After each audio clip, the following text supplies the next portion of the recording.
ជំរាបសួរសួស្តីអ្នកទាំងអស់គ្នាសូមស្វាគមន៍មកកាន់នគរអាន YouTube Channel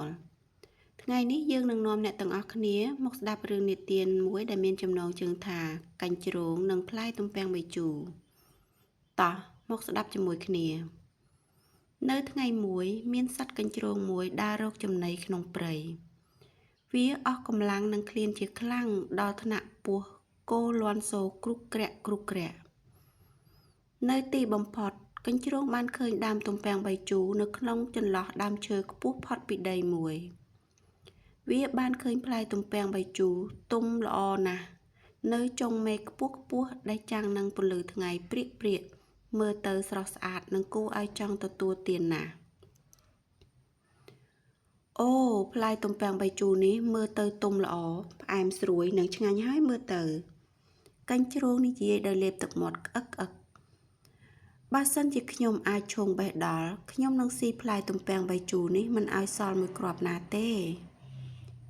និយាយរួចកញ្ជ្រោងប្រឹងជំទើតជើងទាំងពីរហើយឈោងបេះផ្លែទំពាំងបាយជូរប៉ុន្តែនៅតែមិនដល់វាក៏លោតទៀត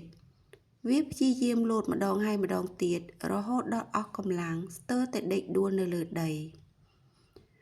ប៉ុន្តែគ្មានផ្លែទំពាំងបាយជូរមួយគ្រាប់ណាដាច់ពីមែកសោះ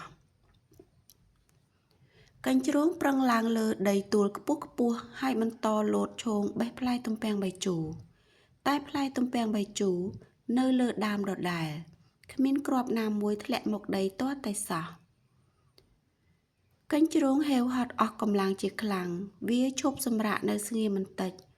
រួចក៏និយាយទាំងអស់សង្ឃឹមថាផ្លែទំពាំងបាយជូរនេះប្រកាសជាជូរជ្រេញហើយមិនឆ្ងាញ់ទេមើលទៅណាស់ហើយខ្ញុំមិនចង់ស៊ីវាទៀតទេនិយាយរួចកញ្ជ្រោងក៏ដើរចេញទៅដែលខកចិត្តនិងហេវហត់ជាខ្លាំងប៉ុន្តែវាទ្រាំអត់សង្កត់ចិត្តមិនប្រាប់រឿងនេះដល់អ្នកណាម្នាក់ទេសារអប់រំនៅក្នុងរឿងនេះកុំគិតថាអ្វីមិនល្អដោយសារខ្លួនអ្នកមិនដល់វាឬធ្វើមិនបានសូមអរគុណដែលបានស្ដាប់រឿងកញ្ជ្រោងនិងផ្លែទំពាំងបាយជូរនេះកុំភ្លេចជួយ Subscribe Like និង Share ដើម្បីទទួលបានរឿងថ្មីទៀតជួបគ្នារឿងក្រោយអរគុណជម្រាបលាបាយ